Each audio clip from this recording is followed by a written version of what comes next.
Родното ми място е именно тук. Това китно-балканско градче, разположено в южното подножие на Стара планина. Тук ще се насладите на омайния аромат в долината на Роста и на безкрайните дъхави лавандулови полета. Това е място, където традициите и обичаите са вдъхновение, гордост и отговорност. Ще се потопите в историята на нашето минало и ще се почувствате горди от това, че сте българи.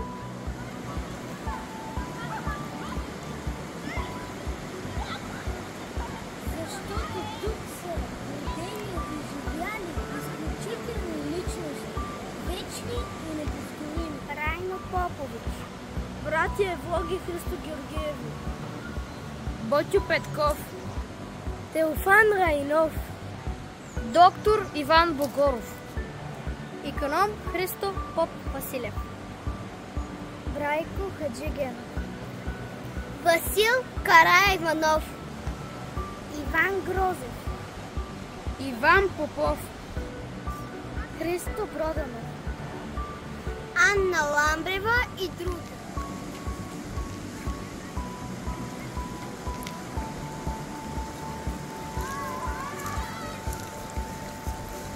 вървим по стъпките им, връщаме се във времето, се докосваме до тяхното минало, следваме уроците им.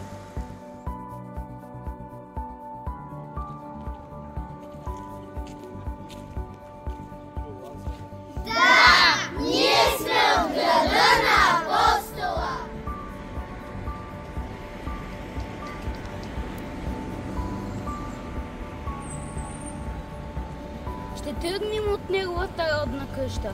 Тук може да разгледате и експозиционната зала, да се докоснете до вещите на Васил Левски, писма, документи и снимки.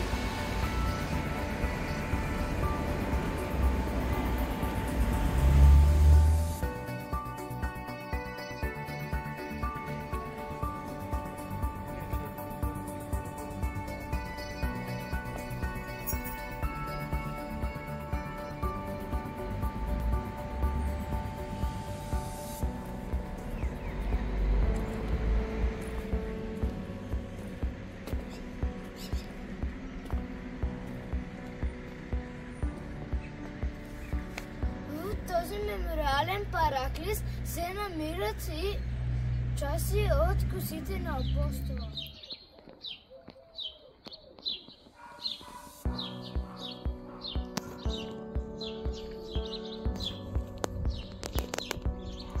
Исторически музей Карлово се помещава в сградата на бившото петокласно мъжко училище, построено през 1871 година. Посещавайки музея, ще се потопите в автентична възрожденска атмосфера.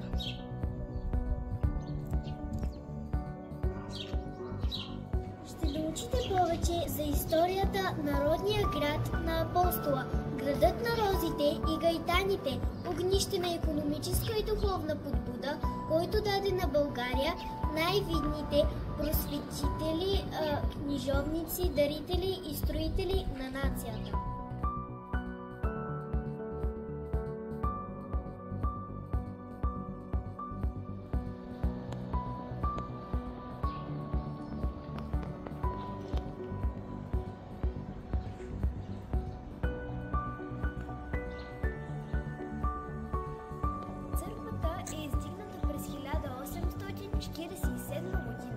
Големите икони, иконостасът и владишкият трон в църквата са дело на зоографи и резбари от Делбърската художествена школа. Камбанарията на църквата е построена през 1890 година. Иконата на Света Богородица, която е една от най-ценните реликви на Карлово, заема достойно място в църквата. За иконата се носят легенди. Някои смятат, че тя пази Карлово. Факт е, че е посечена на много места от турския ятаган по време на Стражното, но и до днес оцелява и грее.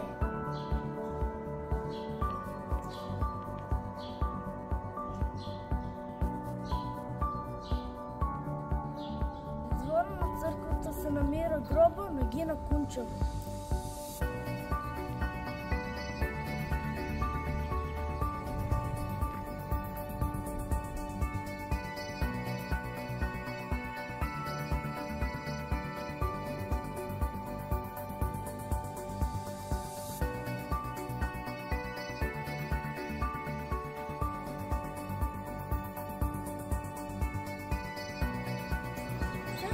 Света Богородица е построена през 1851 година.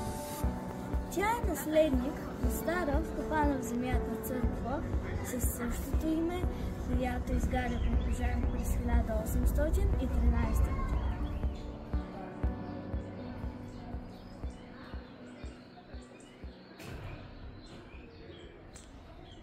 Четири години. Певец и дякон. Тук е Игнаций Василевски.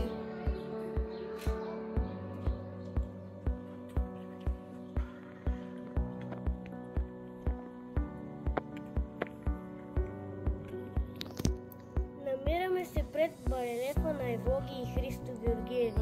Двамата братя успяват за кратко време да се превърнат в солидни търговци и банкери в Вашингтон. Честност, предприемчивост, спестовност и благотворителност. Това са основните им принципи. Те подпомагат български училища, читалища и църкви. С техните дарения е построен и Софийският университет Свети Климент Охридски.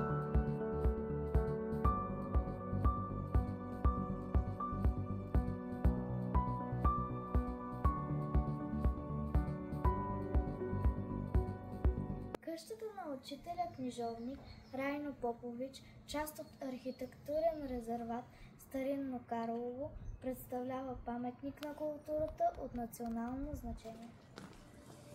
Тук самият Райно Попович посрещал и преподавал на учениците си. Предполага се, че точно тук, в малка стая за молитва, Васил Левски е изпял първите си църковни песнопения.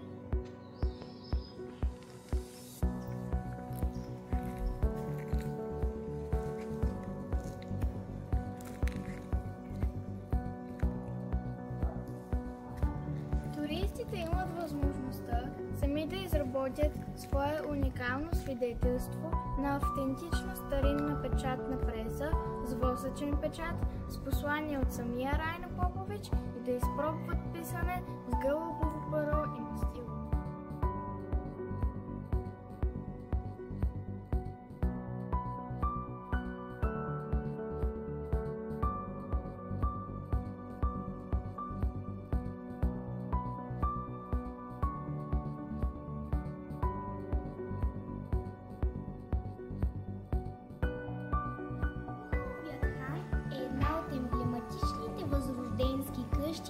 Красивия комплекс Старинно Карлово, който е адаптиран в център на занаячи и културни традиции.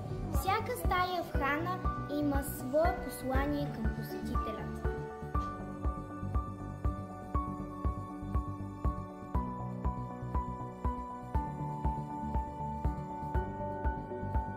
Може да се наслади на сръчността на днешните майстори по дърворезба, калъфърска дантела, бродерия, тъкачество и граничарство.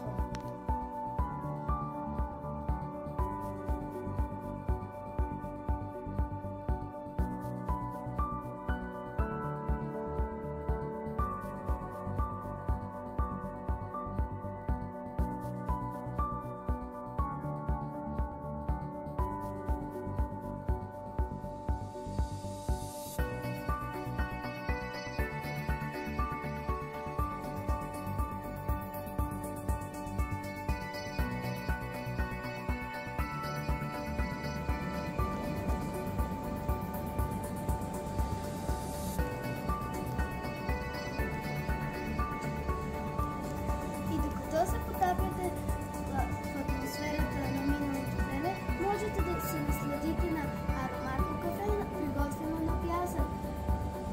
Сладко лукум, гюловица, ликьор от рози и домашен лимонад.